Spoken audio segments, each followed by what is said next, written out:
Et si l'idylle la plus envoûtante du cinéma européen, celle de Marcello Mastroianni et Catherine Deneuve, avait connu une issue bien différente de nos espérances romanesques? Ils s'aimèrent sur un plateau, partagèrent l'écran dans des œuvres cinématographiques intemporelles et donnèrent même naissance à une fille. Pourtant, jamais ils ne se marièrent. Jamais ils ne vécurent véritablement sous le même toit. Et finalement, ils se séparèrent en toute discrétion. Aux yeux du monde, ils incarnaient un rêve, mais derrière les portes closes, ils étaient deux âmes unies par l'amour et divisées par tout le reste. Aujourd'hui, Catherine Deneuve brise enfin le silence, et ce qu'elle révèle n'est pas un conte de fées, mais une réalité bien plus humaine, l'histoire d'une flamme inattendue à Paris. Genèse d'une rencontre, l'éclat parisien de l'automne 1970. C'était en cet automne de 1970, dans l'atmosphère chaleureuse et intimiste d'un dîner chez Roman Polanski, à Paris. Deux titans du 7e art européen étaient réunis, Marcello Mastroianni, le visage adulé de l'Italie et emblème de la Dolce Vita, et Catherine Deneuve, la muse à la beauté froide et à l'élégance française, sublimée par Buñuel et Truffaut. Deneuve, alors âgé de 27 ans, sortait d'une liaison complexe avec François Truffaut. Mastroianni, 46 ans, venait de clore son chapitre avec Faye Dunaway. Tous deux portaient leurs blessures, empreints de méfiance. Mais lorsqu'ils se retrouvèrent face à face ce soir-là, une étincelle discrète mais irrésistible s'alluma. Ce ne fut pas un coup de foudre, c'était plus profond, une connexion qui exigeait du temps et de la proximité pour s'épanouir pleinement. Cette proximité survint quelques mois plus tard, en 1971, sur le tournage de Ça n'arrive qu'aux autres, un film sombre dirigé par Nadine Trintignant, inspiré par le deuil de sa fille. C'est Deneuve elle-même qui suggéra Mastroianni pour incarner son époux à l'écran, une simple recommandation qui allait bouleverser leurs existences. Le scénario exigeait vulnérabilité, chagrin, intimité. Et c'est dans ces silences, ces scènes de douleur partagée, que Marcello et Catherine tombèrent dans une réalité palpable. C'était une histoire sur la mort, confiera plus tard Mastroianni, mais sur le plateau, nous avons découvert la vie. Leur lien, intense et fluide, transcendait désormais la simple alchimie artistique, ils étaient épris l'un de l'autre.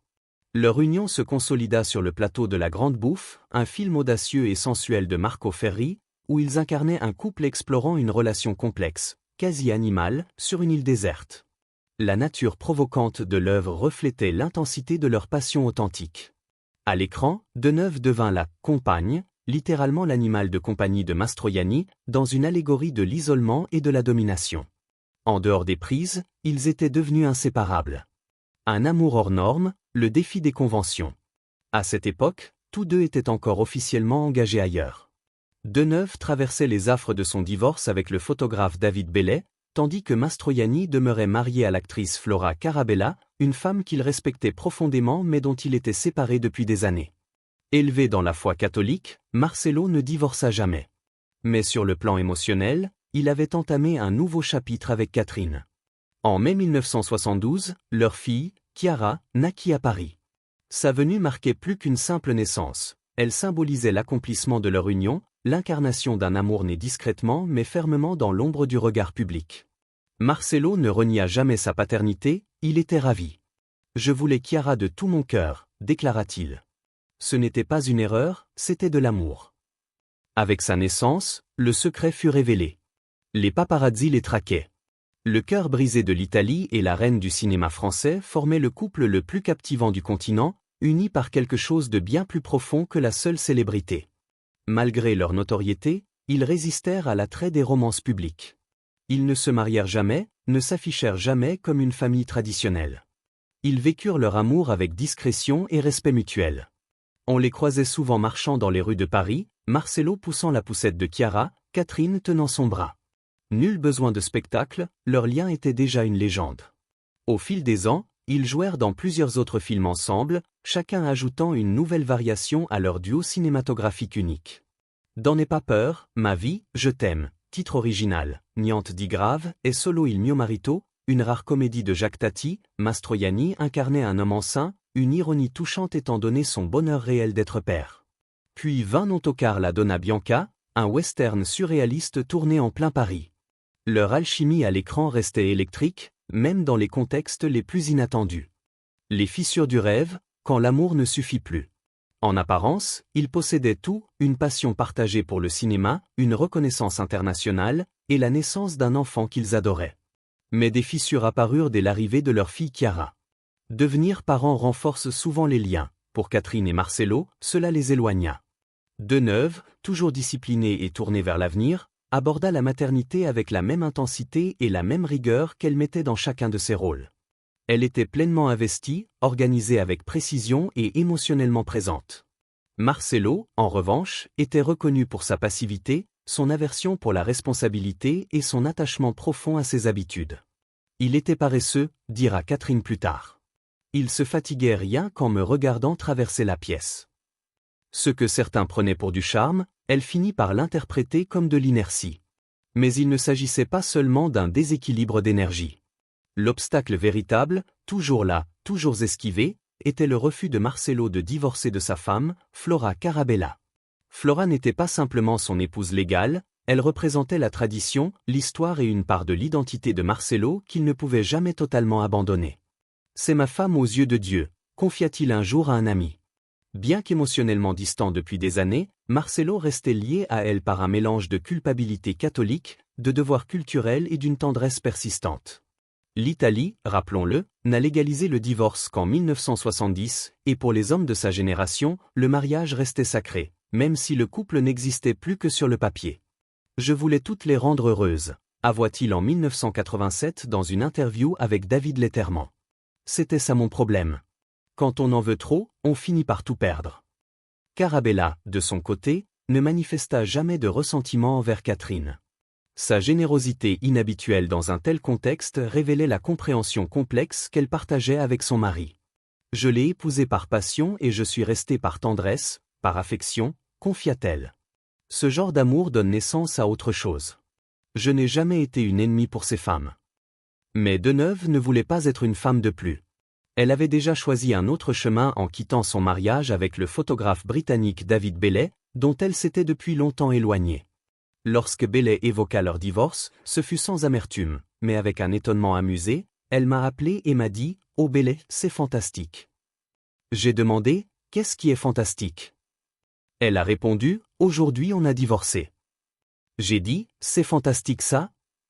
Et elle a dit « Oui, maintenant on peut redevenir amant ». Pour Deneuve, ce moment de liberté n'était pas une fuite, c'était une clarté. Elle avait tourné la page complètement, sans se retourner. Marcelo ne l'avait pas fait, et ne le ferait jamais.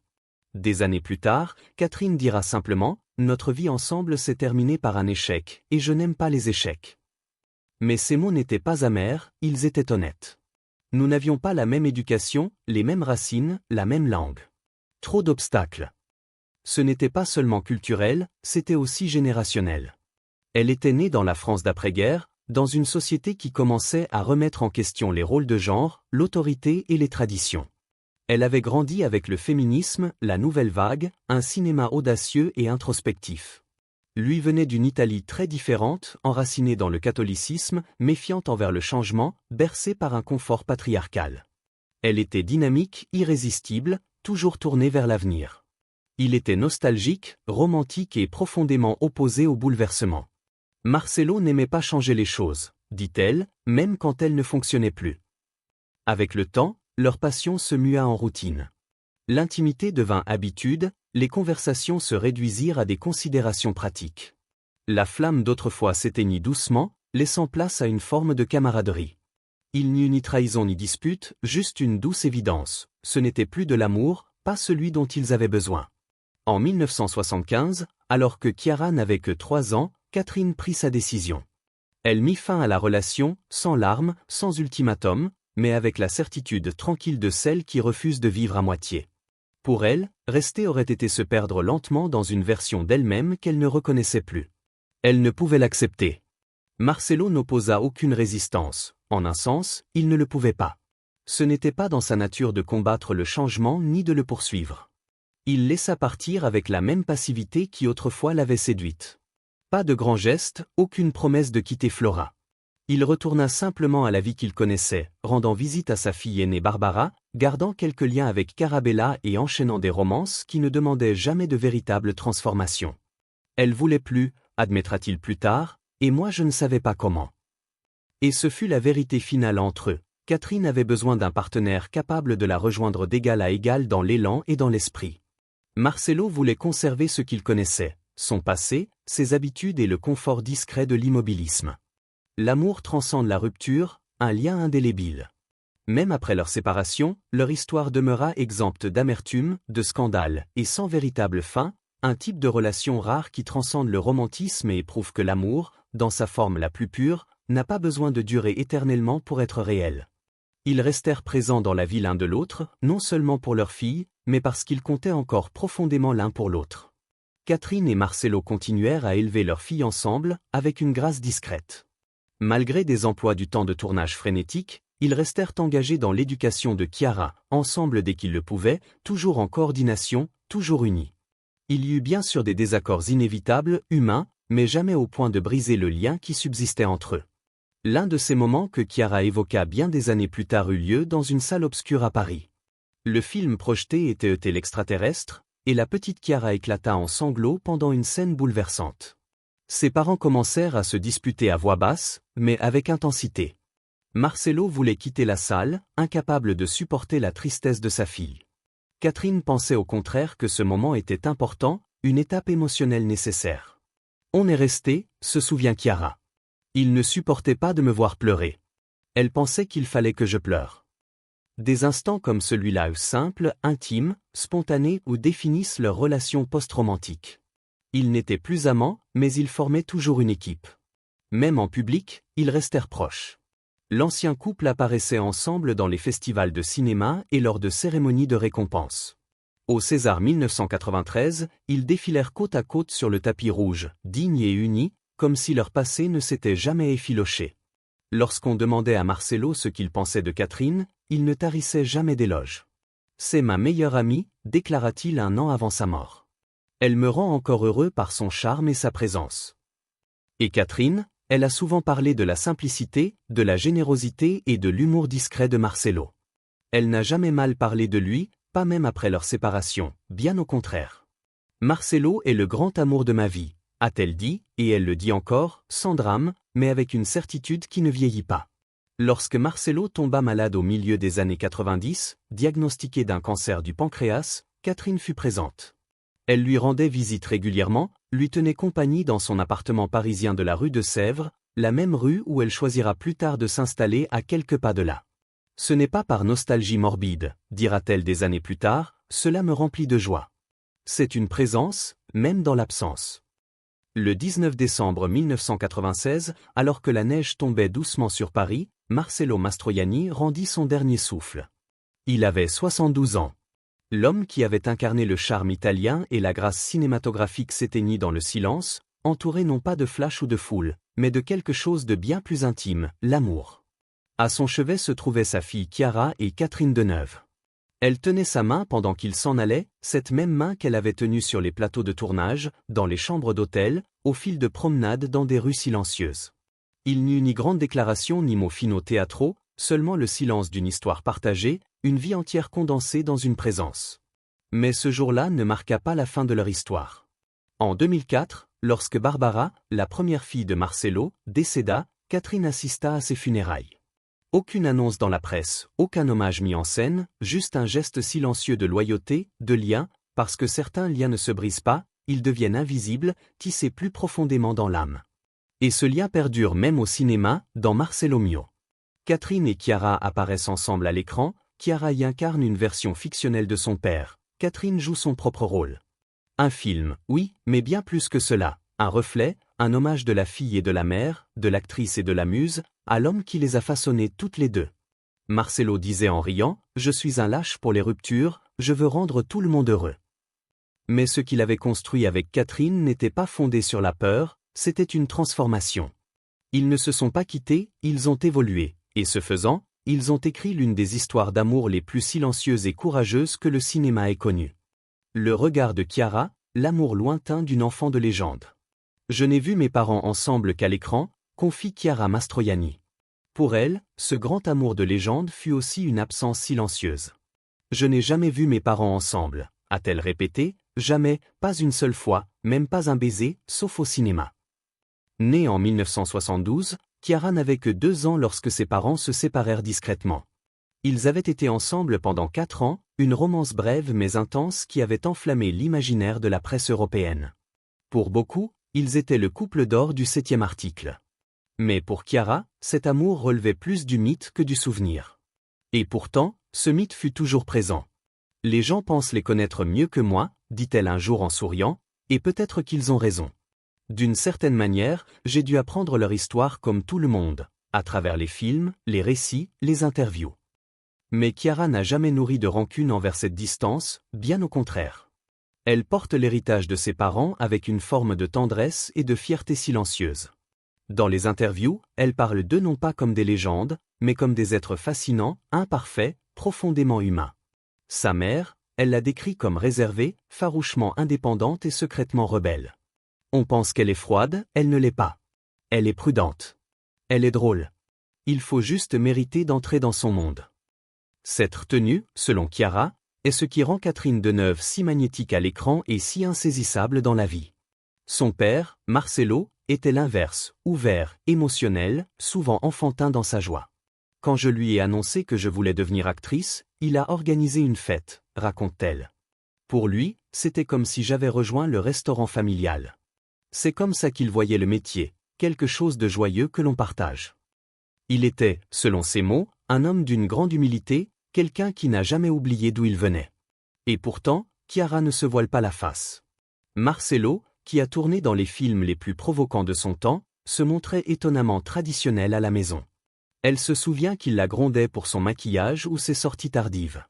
Je pensais, voilà l'homme qui a fait la grande bouffe, et il me fait une leçon sur l'eyeliner. Son enfance, telle qu'elle l'a décrit, était un mélange de surréalisme et de manque. La carrière internationale de Catherine l'emmenait aux 4 coins du monde. Des tournages longs dans des pays lointains, des semaines sans appel. On n'avait pas de portable ni de Skype. Si elle tournait en Afrique, j'attendais près du téléphone qu'elle rentre à l'hôtel. Parfois, je me couchais sans lui dire bonne nuit. Avec son père, tout était plus ludique, plus cinématographique. Elle se souvient d'être conduite directement de l'aéroport à Cinecittà, où des centurions romains, des courtisans français et des officiers napoléoniens se côtoyaient dans la cafétéria. C'était magique, dit-elle. Il était le plus heureux sur un plateau. Quand il ne travaillait pas, il s'ennuyait. Elle se rappelle avoir visité le tournage de La Cité des femmes de Fellini à l'âge de 7 ans. Fellini lui avait proposé un petit rôle qui fut finalement coupé au montage. Ce fut ma première leçon d'actrice. Tant que tu n'as pas vu le film, tu ne sais jamais vraiment ce que le réalisateur a fait de toi. Elle en rit aujourd'hui, mais ce souvenir est resté. Au fil du temps, Chiara a suivi les traces de ses parents, jouant dans des films acclamés par la critique, souvent aux côtés de sa mère dans ma saison préférée, Un conte de Noël et Marcelo Mio. Elle incarne la fille de Deneuve, brouillant la frontière entre fiction et réalité. Mais elle insiste, leur lien réel est bien plus profond que ce qu'une caméra pourrait saisir. Je ne voudrais jamais recréer notre vraie relation à l'écran, ce serait inutile et impossible. Marcelo Mio fut particulièrement spécial. Dans ce film, Chiara incarne son père. Elle enfile littéralement ses costumes, ses gestes, sa voix. Catherine joue son propre rôle. C'est une lettre d'amour non seulement à Marcelo, mais à ce qu'il représentait, la grâce, l'élégance, l'humour. On l'a fait pour le célébrer, dit-elle, et pour le garder près de nous. Même des décennies après sa mort, Marcelo reste une présence vivante dans sa vie. C'est sa voix qui me bouleverse, confie-t-elle. Tu l'entends dans une autre pièce, et tu crois qu'il est encore là. Sa voix, ses rires, la cuisine. Surtout la cuisine. Il voulait toujours fêter quelque chose. Tu es là, sinon tu pars ? Faisons ça. Pour Chiara, ce lien qui perdure est un réconfort, pas une blessure. Mes parents n'étaient pas ensemble, mais ils n'étaient pas ennemis. Ils étaient autre chose, quelque chose de plus doux. Et cette douceur, elle la porte en elle, même si elle admet ne pas avoir vu tous leurs films, plus de 100 à eux deux. Elle a ses préférés, Répulsion pour sa mère, Divorce à l'italienne pour son père. Et puis il y a ces films qui n'ont marqué personne sauf elle, comme l'événement le plus important depuis que l'homme a marché sur la Lune, cette comédie étrange où ses parents jouent un couple marié. Ce n'est même pas un bon film, dit-elle en riant. Mais imagine voir tes parents comme ça quand tu ne les as jamais vus ensemble dans la vraie vie. C'est là que ma vie devient vraiment psychédélique. Leur histoire d'amour a captivé toute une génération, et leur séparation a laissé derrière elle un sillage de questions et de cœurs un peu brisés. À 80 ans, Catherine Deneuve a fini par parler, et en quelques mots, elle a rouvert une blessure que le monde n'avait jamais vraiment refermée. Pensez-vous que les raisons de leur rupture étaient justifiées, ou bien y avait-il encore, en silence, un amour qui les reliait jusqu'au bout? Dites-le nous en commentaire. Et si cette histoire vous a touché, pensez à liker, partager et vous abonner, car certaines romances ne se terminent jamais vraiment, elles vivent dans la mémoire.